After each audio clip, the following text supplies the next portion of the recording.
Hello, my friends. I hope you're all having a wonderful day, because I am. And that's all that matters. Everyone is getting fucked except me, and that is a good thing.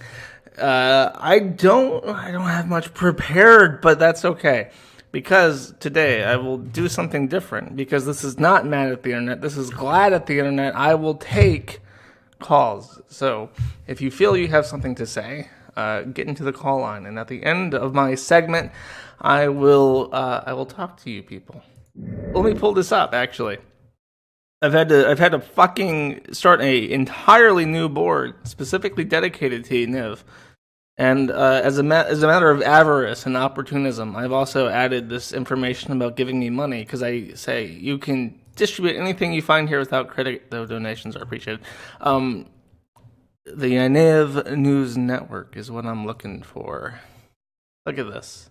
Look at all these fucking mentions. And what's great is that it's not even a partisan issue. It's not like the far right people going, "Oh, these are horrible trannies." It's everyone's come together in harmony to hate this one person, because they are universally contemptible and they're not a good person. This fucking happened.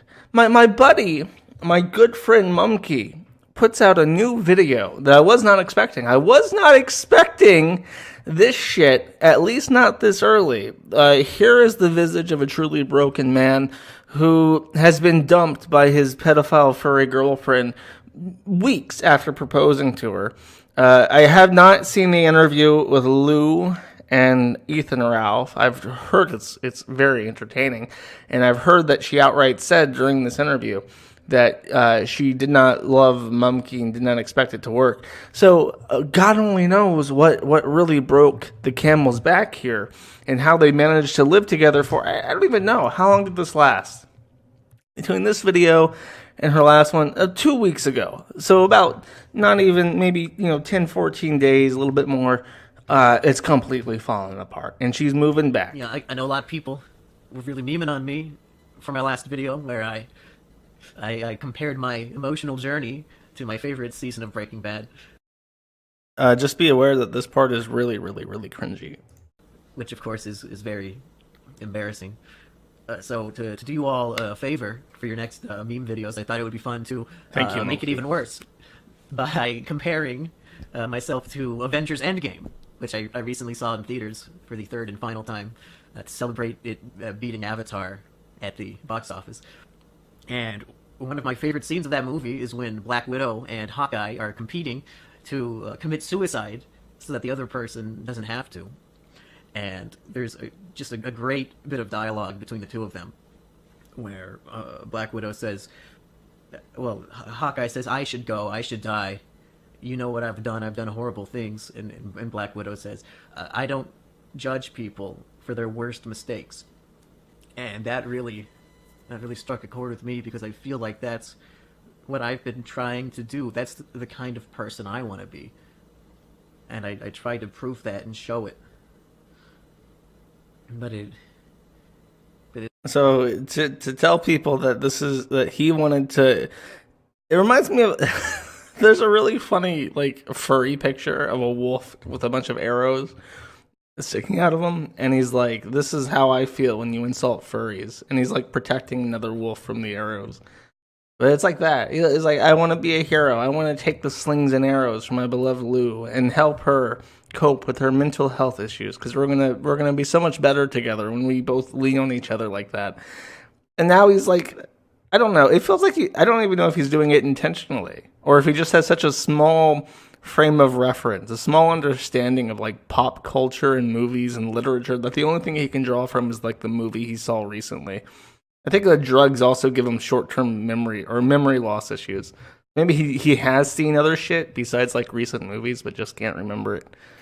Either way, the whole thing about I wanted to save her and now I might commit suicide because I tried to save her is really kind of sad and pathetic. But I caught it. It wasn't enough, But what's interesting is that when you have a very public life meltdown and you're very publicly making horrible mistakes that hurt people, and you've ruined people's lives through your own weakness and stupidity. You really find out who your Black Widows and Hawkeyes are. You find out who your real friends are, the people who, no matter how much you fuck up, they still want to. This part is extremely frustrating because he's not acknowledged that he's fucked up at all. Really, he's still not taking responsibility for what he does. But watch the names of people that he picks up as being supportive, and the people that he names or that he chooses to exclude from that list as not being supportive. We still want to be there for you. And in the last month or so, I've had a lot of people give up on me, and they didn't believe in me that I would eventually do the right thing.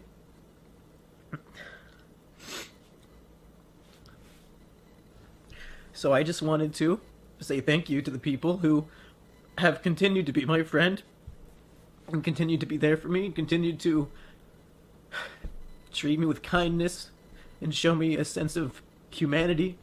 So just off the top of my head, I want to say thank you to Asterios and Florian and Biggs and Cobb and everybody who has reached out and given support through messages and on Patreon and everything. Just thank you guys for not giving up on me. And big shout out to all the fangirls out there who would want to fuck me, by the way. Be sure to email me on my Patreon. They refuse to have my back and to support me and to be there for me. It's okay. You made your choice, and now I know who's worth depending on. I did a post on my Patreon the other day explaining that I'm staying off of social media because it's really toxic to my mental health. I feel better when I'm not on it all the time. So, if you've been trying to reach out to me through any online platforms, I literally haven't seen it. I deleted all of them from my phone. And like I said, I'm going to stop making videos like this. I do still want to... Third time in a row he said that. About my life, so I think I'm going to, just whenever I feel like talking, probably record a little podcast and just put it up on my Patreon. So if that's something you'd be interested in, that'll be there. And I think that is about everything. What I'm going to do now is upload this video. I'm going to lock all of my doors. I'm going to turn off my phone. And I'm probably just going to go to bed and try to sleep. But why? Make fun of the fact that he's posted this video that she's gone. And then after this, as I get to this point in the video, I make this tweet. And I say, talk to Dick. Talk to Dick. Talk to Dick. He will not, people confuse. Dick is a helpful guy. Dick is nice. He wants to be useful, but he will never, people mistake him not enabling and not giving money as not wanting to help. Dick will get Mumkey out he invited him out to Las Vegas just to have fun. And it's like what this guy needs is to know what it's like to have a friend, to have a week out, to have fun, and to get laid. If he talked to Dick, the best wingman in the entire fucking world, he would have fun and he would stop giving a shit about a fucking pedophile furry. And I don't understand why he's so and deliberate in his choice, his determined choice to be a sad sack when the option is there and the people are there. Dick is a fucking bleeding heart. He's even said, if Maddox, the fucking guy that sued him for $20 million, if that guy emailed him and said, look, I'm in a bad place and you were right and I need your help, Dick said he would fucking help Maddox, even though he's been such a horrible dickhead to him and everyone he's ever known. But he turns it down because he would much rather sit in his fucking apartment and be sad like a 40-year-old cat woman slumping into fucking bed and watching television like the most depressing sack of fucking potatoes on the planet.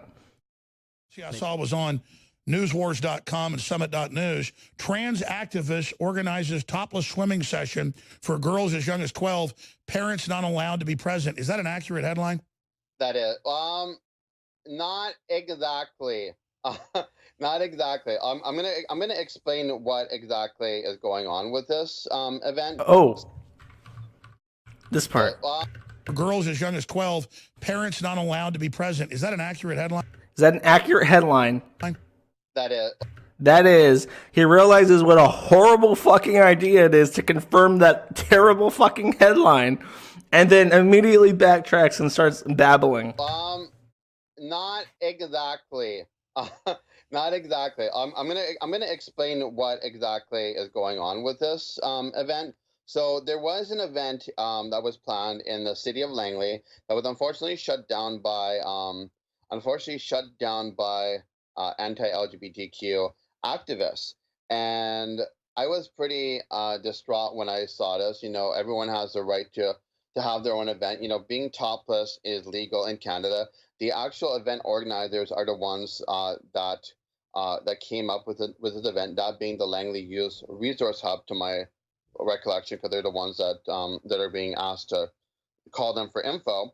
And essentially with this, the event proposed that people would be able to be topless from age 12 to 24. It's all up to their discretion and what they want. And as you can see, I want to point out that screenshot from Twitter is the exact same fucking screenshot that I had up on the Kiwi farms. Look at that shit. Look at that shit. That's plagiarisms. Actually, I want to see that one again. Policing gender or policing people by their age. If someone says they are a 12-year-old... What if they say they're blind and dump Drano in their eyes, though? Should we pay for I hated that he fucking interviewed him with that, that cut him off with that because Yanev was saying if you say you're a 12-year-old, you should be treated like a 12-year-old, and he made like a joke. Fuck, Alex, you got to work on your interview skills. Put me in that game. Hire me at the InfoWars. I will do it. I'll do it for you. Okay, there's another one that is just like a 3-second soundbite, but I added it already to the Kiwi Farms quote rotation because it's really funny. Of autism. They also have 100%. Well, let me raise this. You have record levels of autism.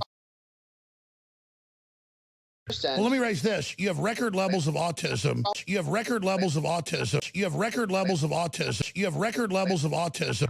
That's probably the best thing the man has ever said in his entire life.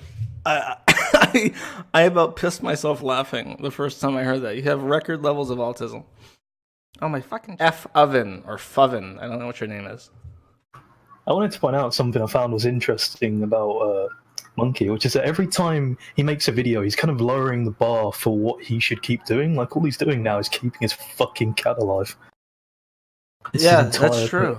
Yeah, that's true. Because at first I was like, I'm gonna live my best life with this new girl. Second one was like, I'm gonna try to make it work with this new girl, and everyone else can get fucked. Third one's like, I'm gonna try to go an entire day without crying, and I'm gonna use my cat as an emotional crutch. It's very true. It didn't work. He was crying in the video. He didn't last the actual promise, the actual vow. That's a good observation. Okay, sunset me. Take it easy. Derbon. Hey, what's going on? Sorry. So what I thought was interesting is seeing Jonathan Yanev on all the places I usually listen to when I'm not listening to your streams and not you. You started talking about Yanev like what, 4 or 5 months ago?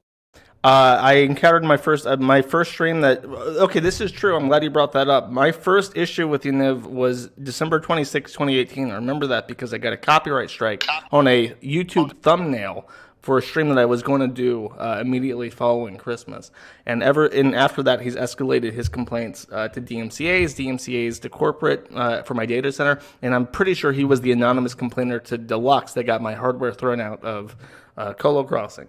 So, yeah, I've been following him for a while. And while I'm on that tirade, A lot of feminists have recently been banned off of WordPress for dead naming Yanev, and there's some economic opportunity in hosting services for them. So really, things are looking up because of this fucking Yanev shit that he's done to himself.